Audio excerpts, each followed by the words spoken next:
quiero también, saludando al maestro Jaime Hernández, mostrar una gráfica que publica Pulse.mx con información de la Secretaría de Seguridad y Protección Ciudadana sobre la disminución del promedio diario. ¿Qué huele, Sonora Power?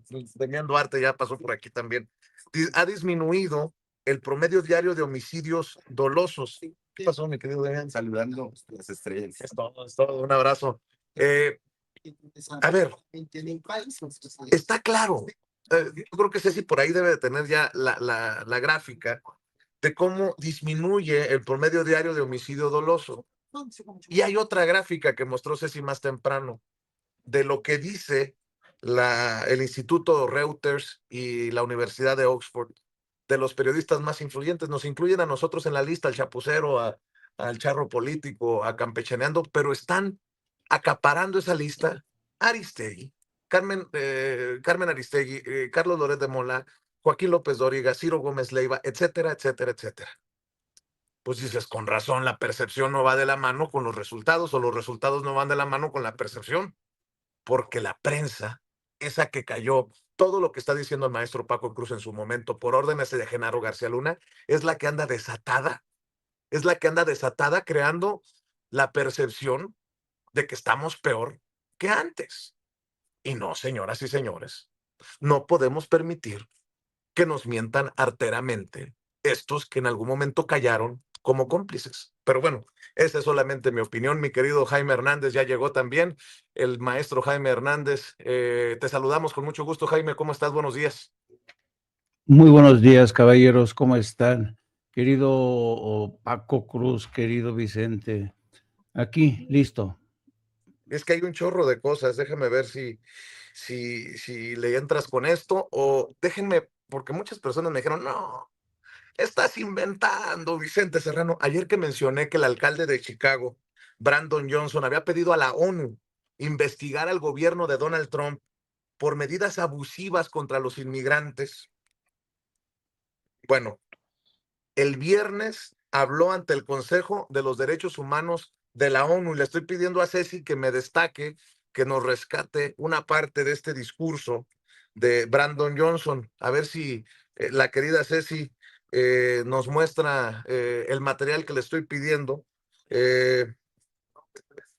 Mi querida Ceci, le estoy mandando el material, le encargo por favor que me lo clasifique, pero tú dices, mi querido Jaime, porque ayer también vi que en No Apto para Cínicos hablabas pues de este encuentro, no sé qué tan desafortunado, con personajes de lo más alucinante que tiene este sector del periodismo, ¿no? Alarraqui, Rubén Moreira, Mario Di Constanzo, y todos estos personajes que estaban reunidos con Carlos Manso, que son muchos de los que hoy están en pie de guerra con el tema de Carlos Manso, generando percepciones. Así lo Sí. entiendo, mi querido Jaime, le entramos. Y conforme avanzan las investigaciones del asesinato de Carlos Manso, cada vez se pone esto más truculento, porque ayer mismo el gobernador de Michoacán, el señor Bedoya, destacaba que entre las investigaciones, el foco de las investigaciones se encuentra las razones hasta cierto punto inexplicables por las cuales el homicida fue ultimado, fue asesinado, fue ejecutado literalmente, una vez que ya estaba sujeto por los guardaespaldas de Carlos Manso. Yo creo que en buena lógica cualquiera diría, bueno, vamos a ver, es mejor mantenerlo con vida para saber quién le ordenó asesinar a Carlos Manso, cuál fue el móvil. Lo compraron evidentemente, estaba drogado evidentemente, pero ¿quién ordenó su muerte? Esa era una pregunta clave que ahora pues, se ha quedado sin respuesta. Entonces, se están investigando por qué motivo fue ultimado el asesino de Carlos Manso. Y luego también, ¿por qué se relajó la seguridad en torno a Carlos Manso y permitió que este chico se aproximara hasta asesinarlo? Yo creo que ese es uno de los puntos claves de la investigación. Y luego tenemos este deambular errático de Carlos Manso para encontrarse con gente de Atypical, con Alarraqui, lo reciben prácticamente como héroe ahí en Atypical. El propio Carlos Manso llevaba una cajita de donas de estas de Krispy Kreme que le convidó al señor Carlos Alarraqui, y estaban ahí Jesús Ortega, estaba Rubén Moreira, estaba Mario de Constanzo, estaba Rubén Aguilar, y todos ellos platicando, y sobre todo Moreira dándole consejos a Carlos de Manso sobre cómo reforzar su seguridad, todo un encuentro muy extraño. Y cuando uno, porque Carlos Manso hay que señalar que cuando Carlos Manso se encuentra o se convierte en compañero de viaje de estos personajes, la pregunta es, ¿cuál fue el móvil? ¿Qué es lo que motivó a Carlos Manso a reunirse con esta gente de Atypical? Y la única respuesta que yo tengo, al menos, es que Carlos Manso era un oportunista, buscaba entablar relación con grupos de derecha, porque evidentemente en sus planes estaba hacerse con la gubernatura de Michoacán, y su esposa, su viuda, ha dicho que Carlos Manso habría sido uno de los mejores presidentes en la historia de México. Tenía muchas ambiciones. Así es que yo creo que el oportunismo de Carlos Manso queda reflejado en estos encuentros. Yo no voy a juzgarlo, una vez que está bajo tierra, es su derecho reunirse con quien quiera, pero el hecho es que Carlos Manso no tendría, si fuera consecuente con la doctrina de seguridad y con los principios de la 4T, nunca se habría reunido con estos personajes, y eso es lo que llama la atención. Y yo creo que Carlos Manso estaba fraguando algo, estaba buscando alianzas que lo respaldaran desde amplios sectores, porque yo creo que desde siempre quedó frustrado cuando le dijeron que no, que era el señor Ramírez Bedoya quien iba a la gobernatura de Michoacán.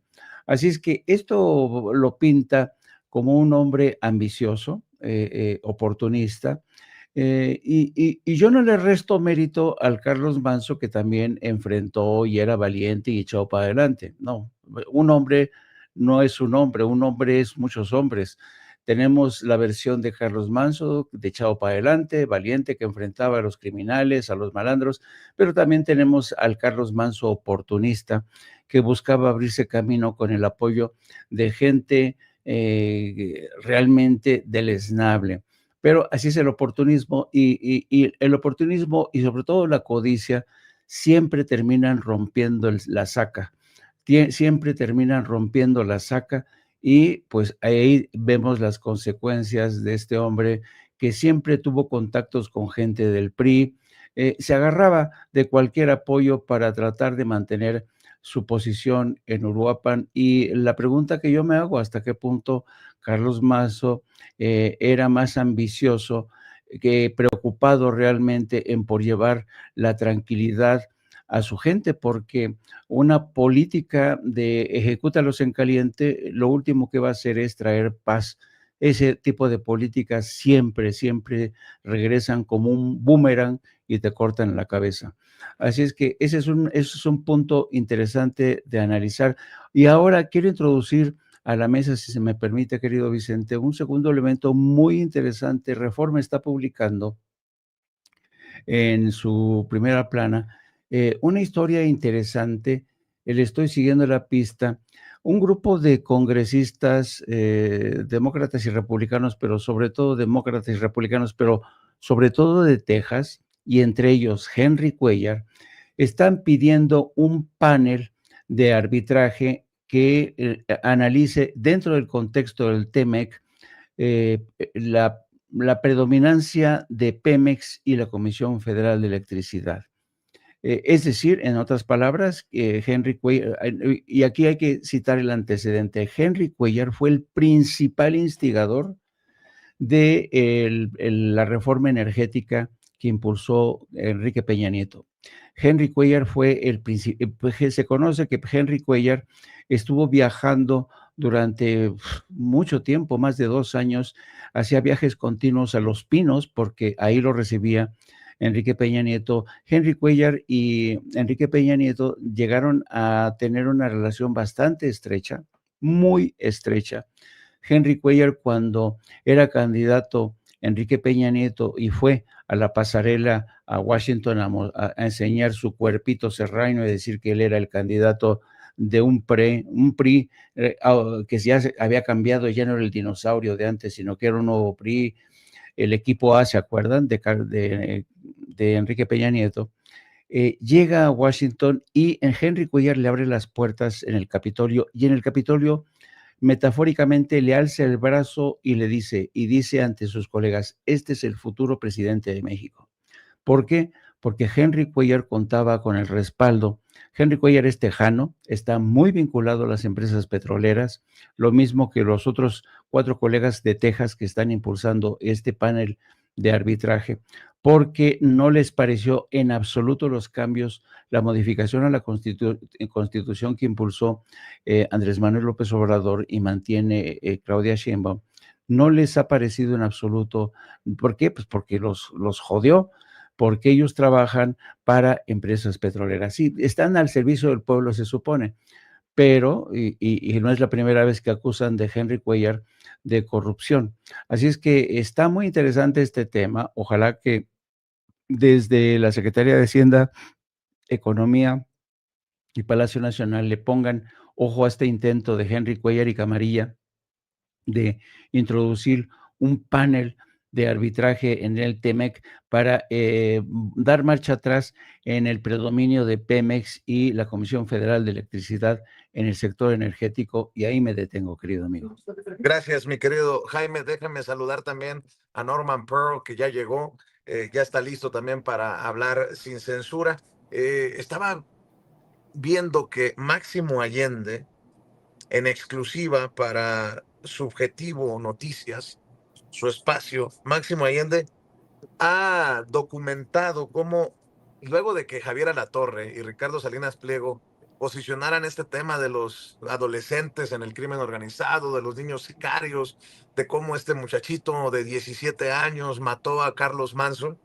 Bueno, pues por un lado, Ricardo Salinas Pliego y Javier Alatorre están atacando el programa de Jóvenes Construyendo el Futuro, pero Grupo Salinas tuvo o ha tenido más de 4,000 becas precisamente a través de este programa de Jóvenes Construyendo el Futuro entre 2019 y 2023. Estaba viendo lo que publica Máximo Allende, todo, hay que decirlo, todo el crédito y todo el reconocimiento a Máximo Allende.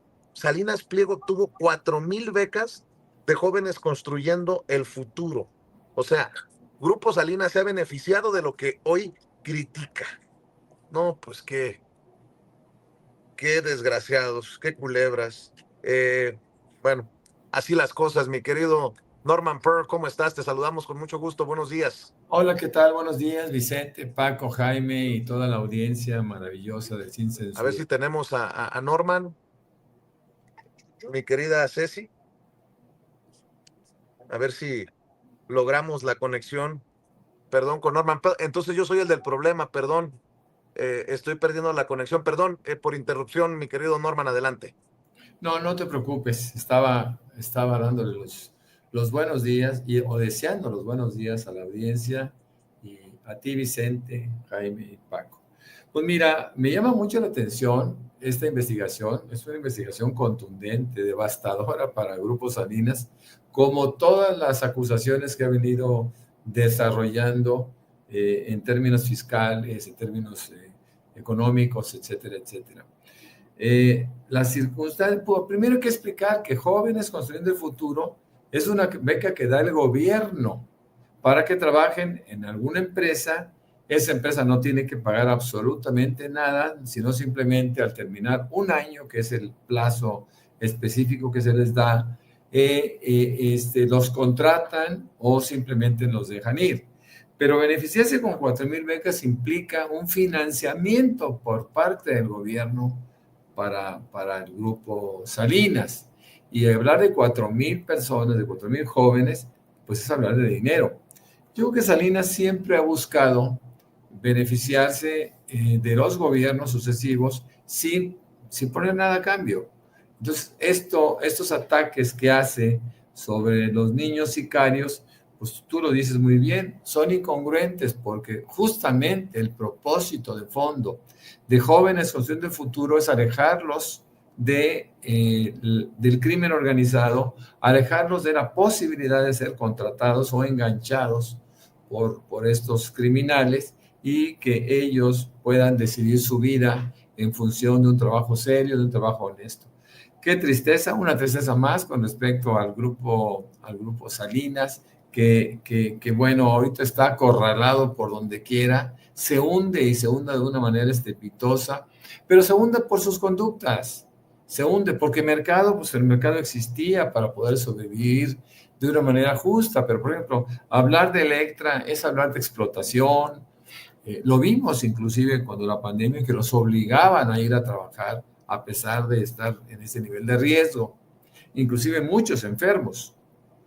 Luego, por otro lado, encontramos también que TV Azteca pues, no tiene ninguna justificación para estar en el mercado, porque TV Azteca simplemente sus contenidos y sus ataques en contra del gobierno o los gobiernos pues han sido motivos suficientes para que se cancelen esas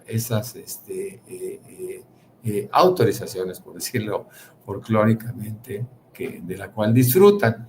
Yo creo que el Grupo Salinas finalmente va a tener que entender que ya llegó el momento de empezar a enfrentar sus compromisos de carácter fiscal, de carácter económico con acreedores, y bueno, pues ya su vida se va a reducir en términos de participación. Seguramente Ricardo Salinas seguirá gritando, seguirá escandalizado por lo que está pasando, pero él es el único culpable de lo que le sucede.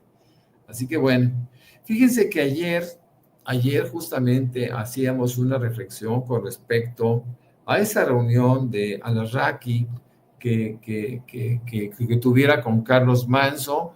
Yo había visto un pequeño video de la entrevista de Alarraqui con Manso, y Manso se mantuvo respetuoso con respecto al expresidente López Obrador, con respecto a la presidenta, hablaba de la seguridad, hablaba que él quería que se reforzara el apoyo para cumplir su propio proyecto político, eso hay que decirlo. Pero también yo concluía, bueno, era una reflexión que hacía, que este video que ustedes están viendo en este momento fue filtrado por Alarraqui con un sentido. ¿Y cuál era el sentido de filtrar este video hasta ahora y no en el momento cuando se da la entrevista, que fue hace varias semanas? Lo hace con el deliberado propósito de sugerir o asumir que Manso fue su muerto, que fue el muerto de la derecha, que era de la derecha y que ellos tenían derecho de golpeteo.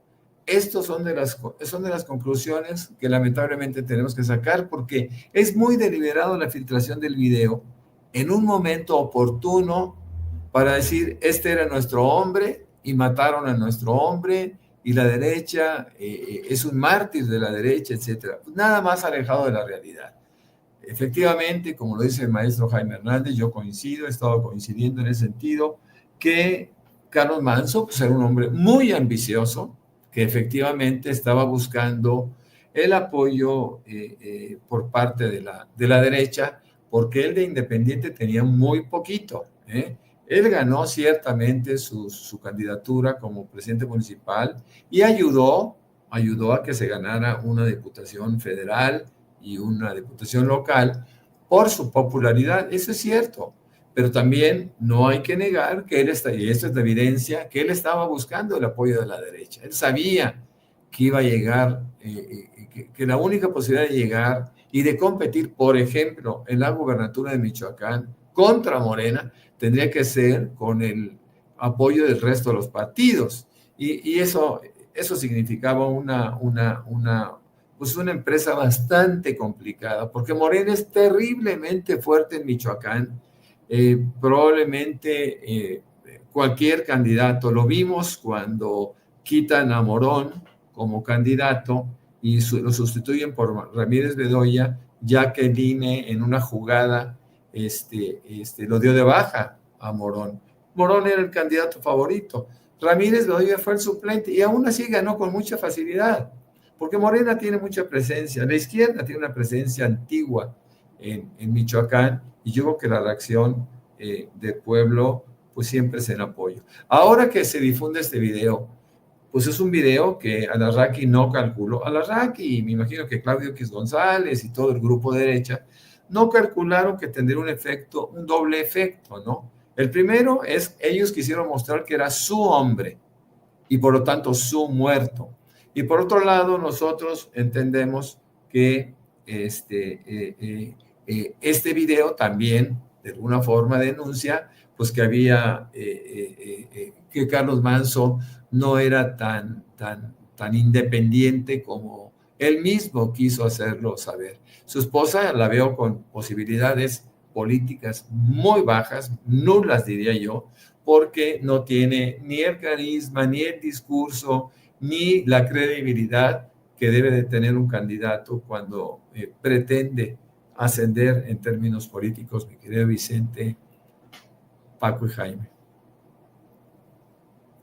Entrando justamente a la mañanera, así que está formado haciendo listas, seguramente lo vamos a ver en un rato, pero Jaime, Norman, aparte del tema de Carlos Manzo, Grecia Quiroz García, tenemos otro tema que esta semana va a ser fundamental. ¿Asestará la Suprema Corte de Justicia el golpe final al grupo Salinas Pliego? ¿Cómo ven ese problema? El jueves va a haber, en la sesión del jueves van a tratar por lo menos algunos amparos que involucran a 33,000 millones de pesos, mientras en Nueva York le han dado también un plazo perentorio para este mes a Salinas Pliego de pagar por lo menos 630 millones de dólares que debe a sus acreedores o inversionistas estadounidenses, Jaime. Sí, por eso no es de extrañar que en el curso de las últimas horas el grupo de Ricardo Salinas haya denunciado un embate contra su empresa, perdón, una inspección de la Secretaría del Trabajo y Previsión Social que se realizó el pasado sábado. Estos denunciaron que estaban siendo acosados cuando se trata de un trámite normal.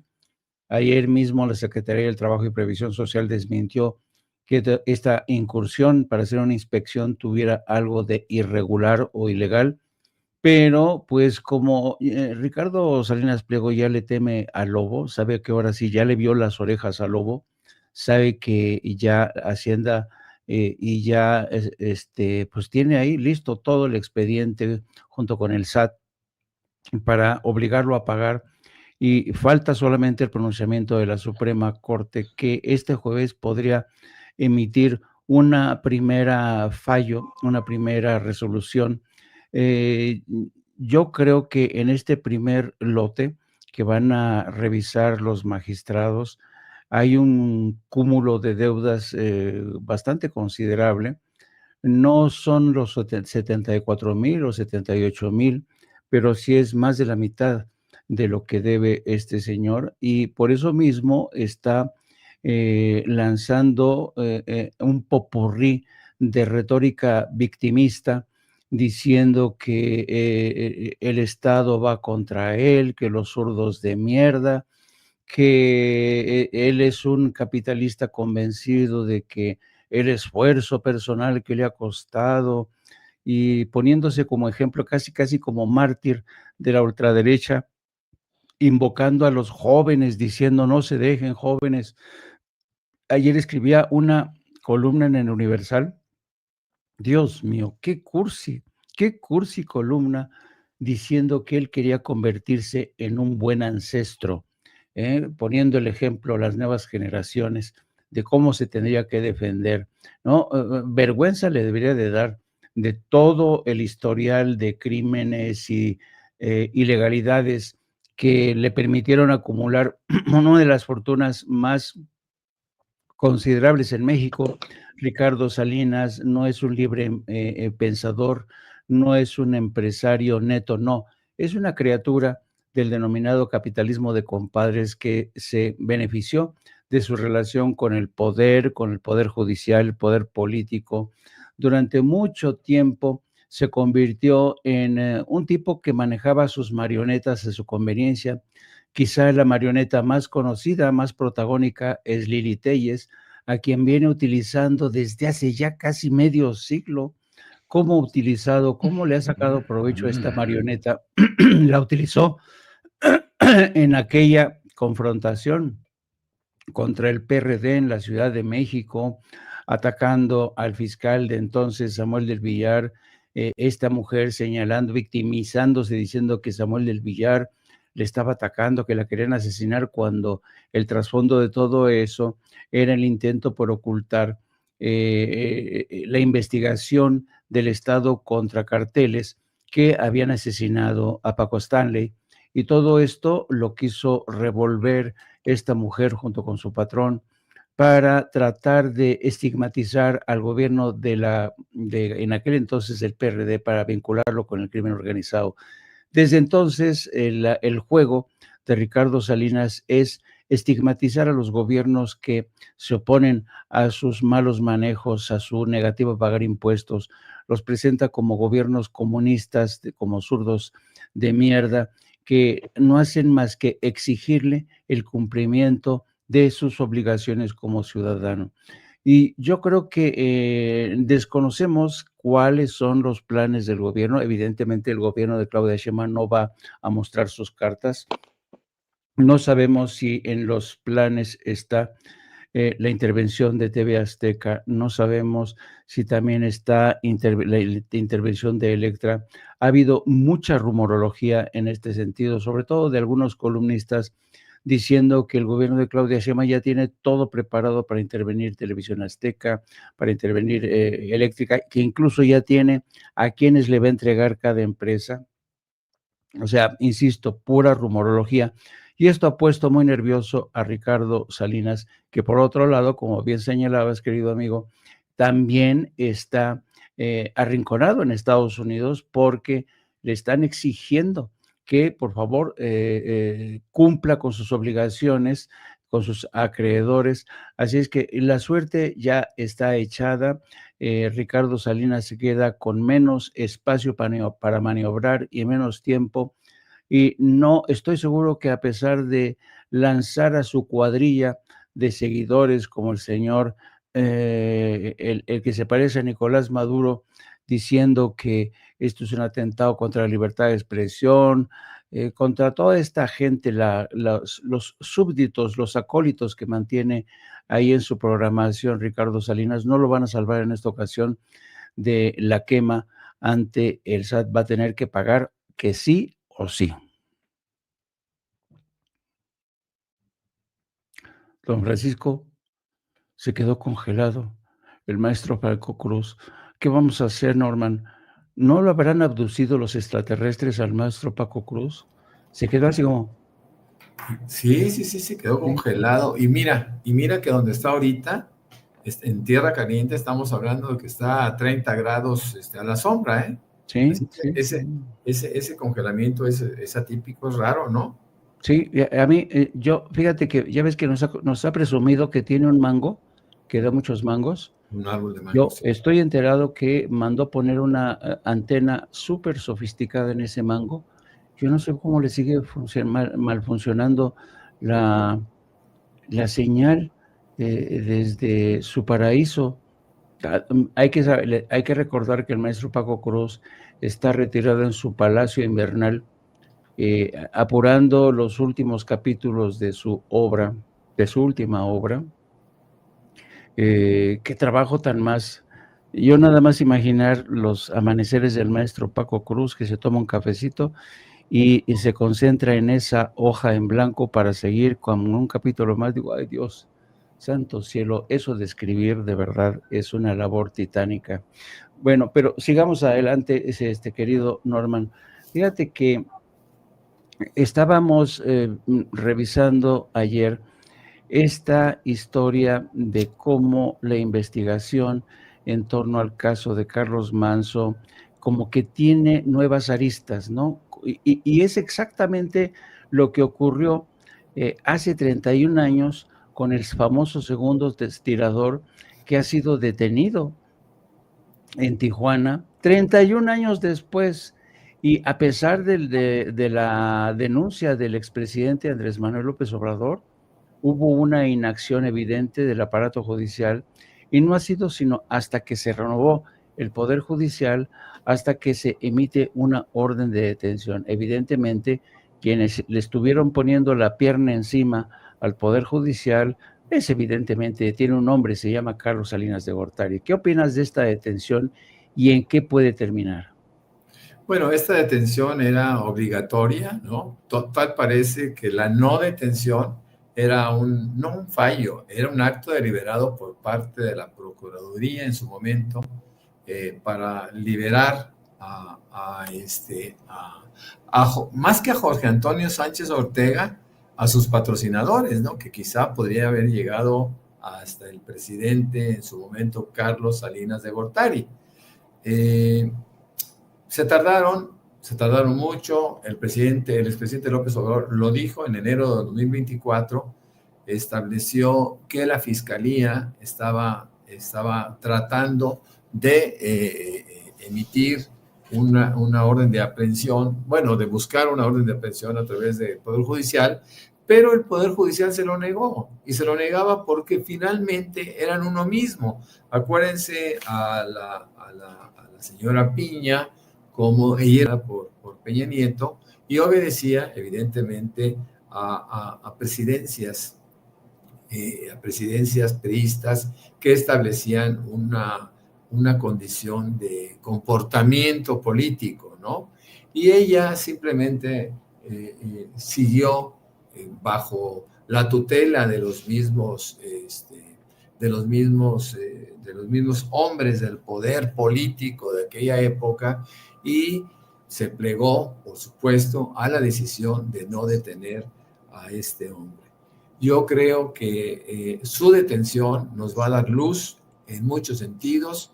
Ayer decíamos que era un presunto asesino de Colosio, aun cuando las investigaciones poco creíbles también de la Fiscalía, bueno, de la Procuraduría en aquella época, establecían que el disparo que hubiera hecho Jorge Antonio no era mortal. Bueno, esto era bastante atrevido decirlo, ¿no? Porque no sabemos cómo se comporta un organismo, y tampoco podemos pensar que era exactamente esa la bala. Ahora hablan de que fue un solo disparo, y ¿por qué no pensar en que fueron varios disparos? ¿Y todo por qué? Porque tenían la posibilidad de ocultar lo que quisieran.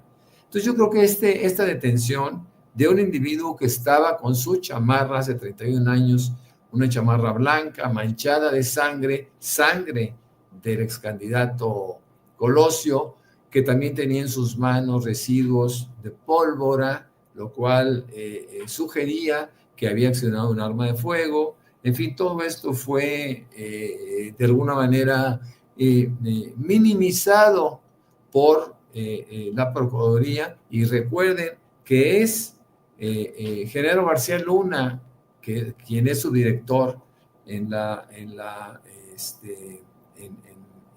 ¿cómo se llamaba ese organismo?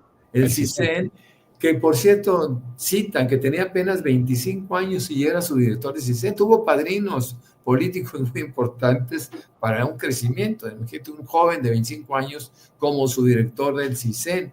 Bueno, este hombre, Genaro García Luna, vuela a Tijuana, hace los trámites que sean necesarios, lo saca de la cárcel y se lo lleva.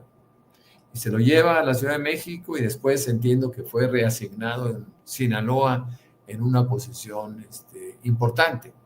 Así que nosotros tenemos que estarnos preguntando todos los días qué pasó. Mucha gente se preguntaba desde hace 31 años, ¿qué pasó con este segundo tirador, no?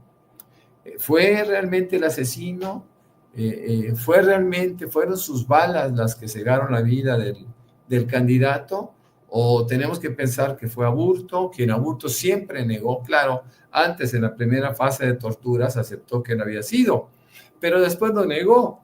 Nosotros conocemos a muchas personas inocentes que les presentan declaraciones y las obligan bajo tortura a firmar. No sabemos exactamente qué pasó con Aburto, pero en cualquier caso sabemos sí que está pagando una condena que eventualmente podría ser una condena falsa y una condena que le llevara a una condición pues inesperada. Él siempre lo negó, públicamente lo ha negado, y bueno, el caso de Sánchez Ortega, tal parece que no había posibilidad de que lo negara, pero fue apoyado por el poder. Ahora, aquí lo que tenemos que pensar es, ¿actuó García Luna por su cuenta? Seguramente que no. ¿Quién le dijo a García Luna que fuera a Tijuana y lo rescatara de inmediato? Venía la orden desde Salinas de Gortari, venía la orden por parte del procurador en su momento. ¿Quién hizo esto para ocultar una muerte? ¿Quién lo hizo? Son de las cosas que nosotros tenemos que preguntarnos, ¿no? Porque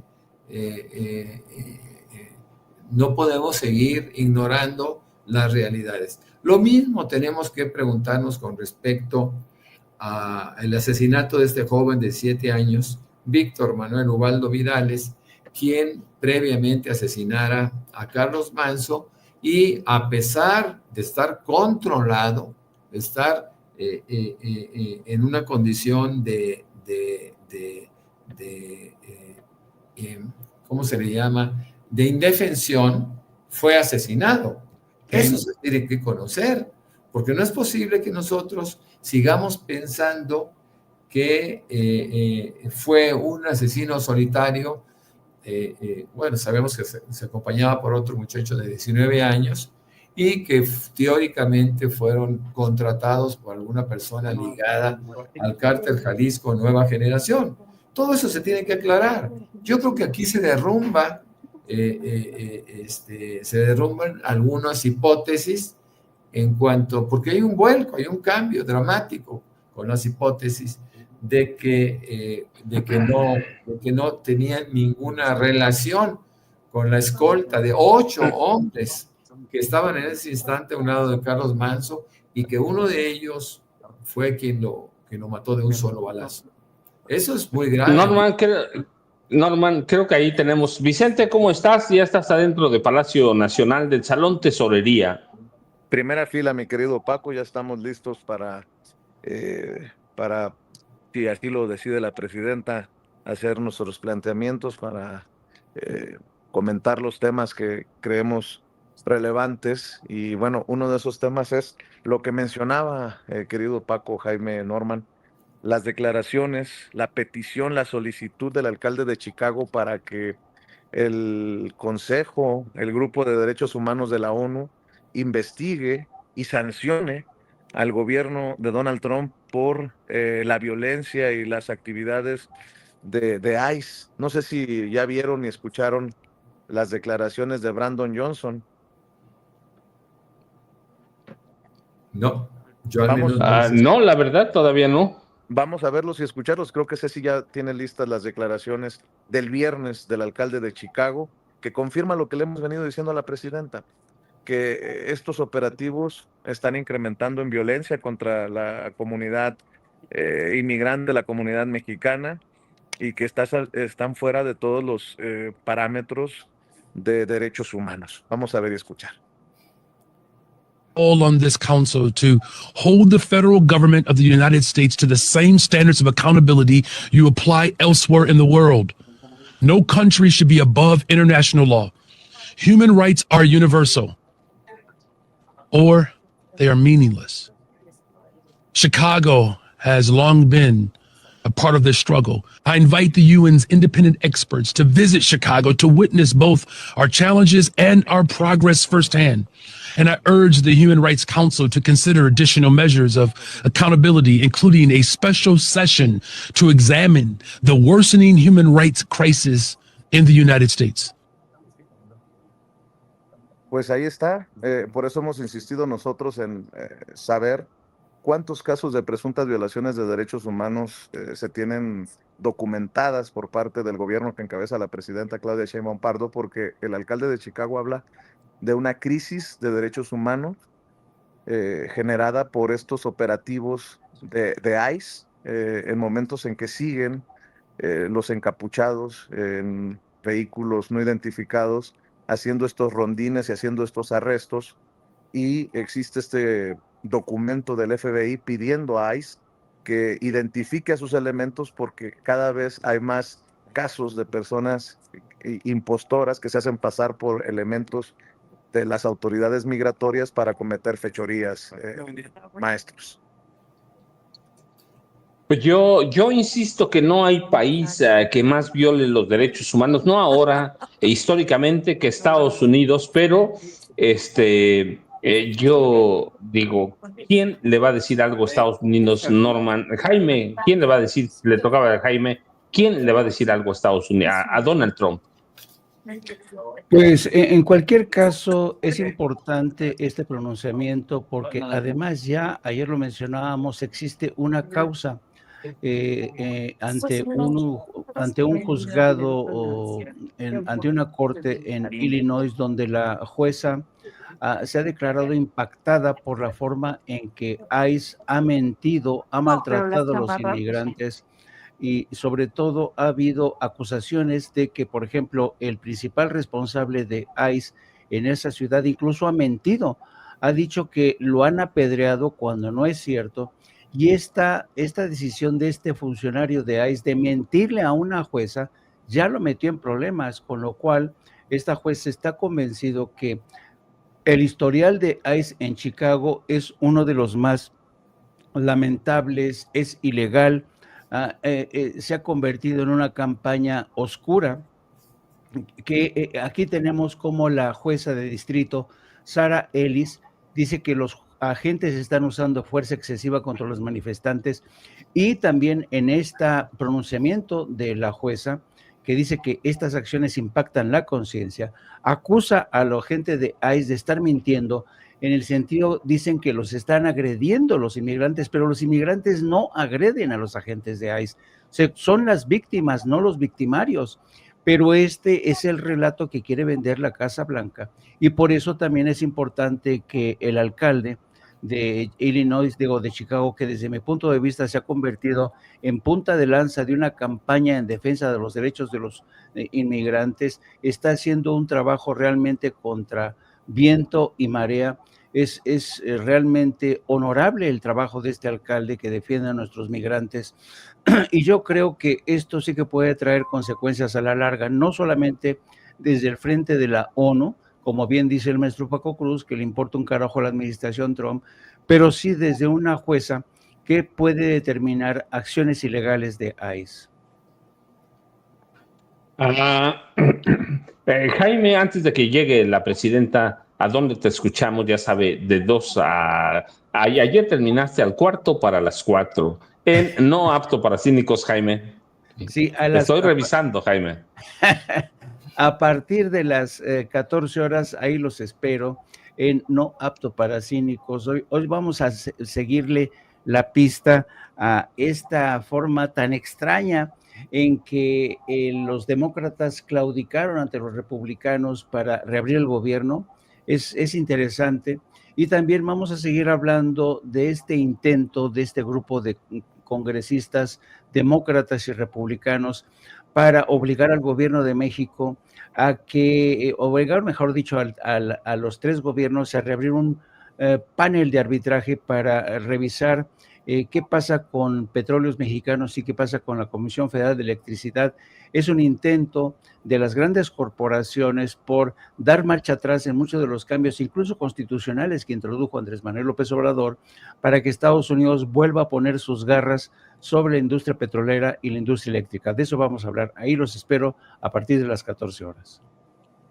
Norman, a ti te cortamos cuando estabas en el caso Colosio y todo lo que representa la detención de Jorge Antonio. ¿Con qué cierras? ¿Con qué nos dejas?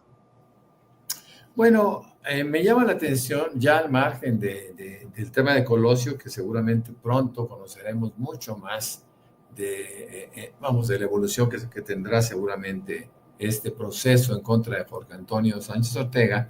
Yo ayer comentaba justamente aquí en Sin Censura y escuchando al alcalde de Chicago, Illinois, que básicamente esta violación de los derechos humanos no te da derecho a ti, Trump, Donald Trump, para, por ejemplo, con mucha ironía, Trump dice que quiere invadir Nigeria por una violación de los derechos humanos, ¿no? Porque han asesinado a cristianos, a católicos, a cristianos básicamente.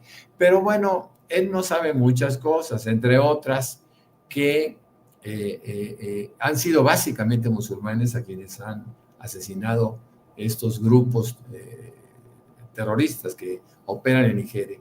Nigeria está dividido, tiene 220 millones de habitantes y la mitad son cristianos y la mitad son musulmanes, de tal suerte que Trump pues todavía no sabe exactamente de qué se trata. Lo único sabe es que después de Libia es el productor de petróleo más importante de África, ¿no?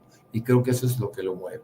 Bueno, pues a mí me encuentran como Norman F. Pearl en X y también me pueden encontrar en Facebook, en 2 cuentas que por ahí tenemos.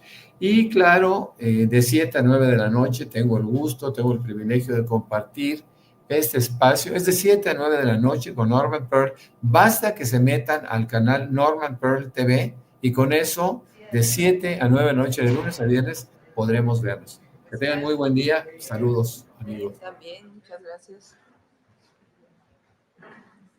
Buenos días. Bueno. ¿Qué dijo? Ahora sí que no escuché lo que dijiste, Rey.